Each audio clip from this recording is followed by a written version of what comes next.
अस्सलाम वालेकुम and welcome back. This is doctor Hadi here chemistry का। आज आपको एक और टॉपिक पढ़ाने जा रहे हैं, बॉयज़ लॉ का ग्राफिकल एक्सप्लेनेशन। इससे पहले हमने न्यूमेरिकल पढ़ा था बॉयज़ लॉ का, आज आपको ग्राफिकल एक्सप्लेनेशन पढ़ाऊंगा।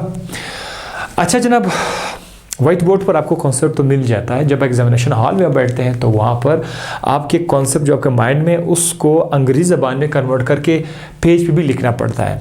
तो लिहाजा आप कोशिश किया करें कि जब आप कुछ सुन लेते हैं, सीख लेते हैं, इन चीज़ों को कॉपी पे लिख लिया करें, ठीक है। आपके पास वीडियो है, आपके पास वीडियो मौजूद है तो आप पॉज करके जो मैंने कहा आप उधर कॉपी में इंग्लिश में लिखा करें, ठीक है। आपके नोट्स भी बनते जाएंगे।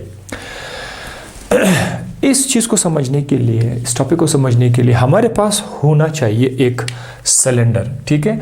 एक ऐसा सिलेंडर जिसके पास पिस्टन मौजूद हों और वो पिस्टन जो है वो मूवेबल हों। तो सिर्फ सपोज ये सिलेंडर है और यहाँ पर इसका जो पिस्टन है वो मूवेबल हो, यानी ये पिस्टन ऊपर जा सकता है, नीचे आ सकता है। जब आप इसके पिस्टन को ऊपर लेके जाते हैं तो गैस क्या हो जाएगा, गैस फैल जाएगा, प्रेशर कम हो जाएगा। जब आप इस पिस्टन को नीचे लेंगे तो गैस के मॉलिक्यूल एक दूसरे के करीब आएंगे, प्रेशर बढ़ जाएगा, वॉल्यूम कम हो जाएगा। ये तो पता है, ठीक है। तो प्रेशर और वॉल्यूम हमेशा एक दूसरे के बहुत उल्टा करते हैं। अगर आप प्रेशर बढ़ाएंगे तो वॉल्यूम कम हो जाएगा, यही तो चलता आ रहा है। ग्राफ एक तरफ हमारे पास एक्स एक्सिस है, दूसरी तरफ हमारे पास वाई एक्सिस है। ये ग्राफ लिखना आपके लिए आसान है, एक लाइन है, इस तरह दो लाइनें हमने ड्रॉ कर ली। एक्स एक्सिस पे आपके पास प्रेशर है, आप यहाँ पर प्रेशर लिख लेंगे, और वाई एक्सिस पर आपका वॉल्यूम है। तो ये मैं यहाँ पर लिखता हूँ वॉल्यूम, ठीक है। ये वॉल्यूम है, 0 से आप चलते जाए, 0, 5, 10, 15, 30, 60, 70, मतलब इस तरह से। ये मैंने लिखे हुए पहले से ताकि आपको मैं टॉपिक समझा सकूं। देखें, अब शुरू में फर्ज करते हैं प्रेशर आपका 2 atm है, प्रेशर बहुत ज़्यादा कम है, प्रेशर 2 atm है और वॉल्यूम ज़ाहिर है बहुत ज़्यादा होगा, 60 डेसीमीटर क्यूब। सपोज मैं यहाँ पर डेसीमीटर क्यूब लिख लेता हूँ, 60 डेसीमीटर क्यूब का वॉल्यूम है। अब ये जो डॉट है, ये डॉट ग्राफ आप लोग सीखे आज टॉपिक के अलावा हट के, ये जो पॉइंट आपको मिलेगा, इस पॉइंट के जितने भी पॉइंट्स है ये एक्स एक्सिस पे भी मिलेंगे, वाई एक्सिस भी मिलेंगे। तो अगर मैं इसको एग्जैक्टली एक्सिस पे उतार दूं ना इस पॉइंट को, तो ये समहाउ ये 2 पे जाके गिरेगा, और यहाँ पर अगर मैं इसको इस डायरेक्शन में लेके रहूं तो ये 60 पे है।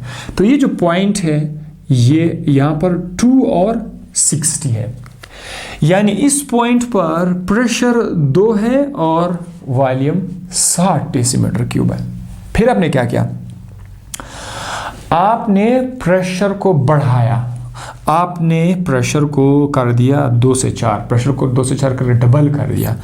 तो जब आपने इसको डबल कर दिया, फिर आपको यहाँ पर जब आप वैल्यू उठाएंगे तो यहाँ पर आपको मिल जाएगा ये पॉइंट जो है, ये 4 का प्रेशर शो कर रहा है और 30 का वॉल्यूम, यानी ये पॉइंट यहाँ पर आ जाएगा। यहाँ पर 30 और 4 है, यानी 4 और 30। ज़रा गौर कीजिए, जैसे आपने प्रेशर को डबल कर दिया, 2 से 4 करके आपने डबल कर दिए, इसको तो डबल करके ज़्यादा कर दिया, वहाँ से वॉल्यूम डबल कम हो जाएगा, यानी 60 से 30 कम हो जाएगा। इसको डबल करोगे तो वो उसी हिसाब से कम हो जाएगा। इसको आपने 2 से 4 कर दिया, वो 60 से 30 हो गया। इसी तरह जब आप प्रेशर को 8 कर देंगे, 4 से 8 कर देंगे, 4 से डबल कर देंगे, तो ये वैल्यू 30 से कम होकर के 15 पर आ जाएगी। 60 से 30, 30 से 15, 15 से फिर कहाँ पर आ जाएगी, 15 से 7.5, यहाँ पर हम 7.5 लिखेंगे, और 7.5 से ये 3.7.5 तक भी आ सकता है, ठीक है।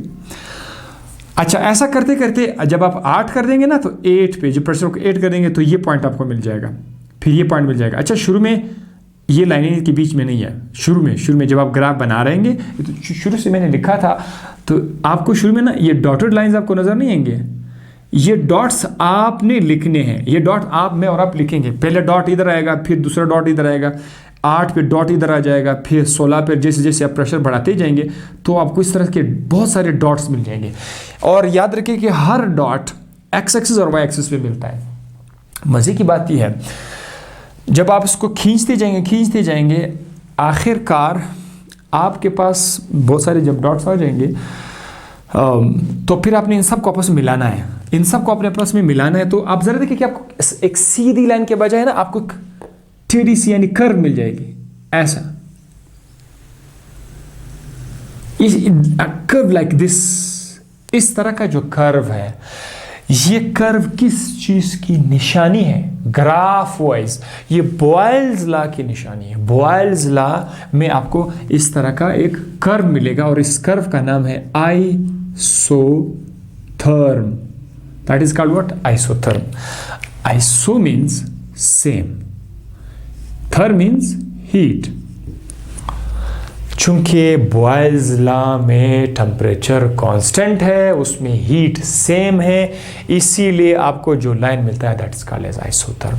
तो आइसोथर्म इसकी सबसे बड़ी निशानी है बॉयल्स लॉ। अच्छा, अब और मजे की बात बताता हूं। जब आपका प्रेशर 2 था, वॉल्यूम 60 था, तो 2 मल्टीप्लाई बाई 60 यानी P pressure multiply by volume, pressure multiply by volume, 2 multiply by 60 120, 120 हो गया कि नहीं?